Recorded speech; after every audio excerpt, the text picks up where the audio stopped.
This notion of, of standardized tests, I know many systems are obliged to use, a standardized test, it may be bilingually administered, but we have to remember that those tests are created with, well, one, it's a best sort of guess to predict the students' performance in class, and some are diagnostic and so forth.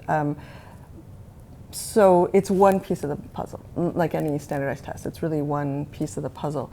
So it's important that we gather instructional assessment, performance tasks, observation, oral language samples. I mean, it's important that we use more maybe dynamic assessment, more authentic assessment to sort of wrap around, as my colleague Teresa says, right? You wrap that around that standardized measure. And the other piece is that, testing in English and let's say in Spanish, because there are two tests, still doesn't represent that child, because that child is bilingual all the time. And so they know some things in one language, they know some things in the other because of their experience. They know some things in both languages. So any monolingual test of either language isn't going to capture all their linguistic resources or their knowledge or their functioning in terms of what they were saying about the challenges that they might be having. So there are no measures that really capture the bilingual experience that's going on inside of that child. So again, we can do some of these assessments, and of course we use all of their linguistic resources. So whatever the process is, we can gather as much information in all of the children's languages. And even we've done with very young children bilingual retells, where the child uses translanguaging and uses all their languages to retell and explain an event or a story.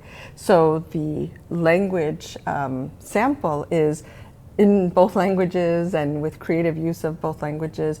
That's actually a big piece that can tell you, in terms of comprehension, what might be happening. Now, that's not a standardized test. You can make, as I learned from my colleague, Margot Gottlieb has a really beautiful book out right now on building, performance and authentic assessment with students. It's a really beautiful book from, I think, Colorin.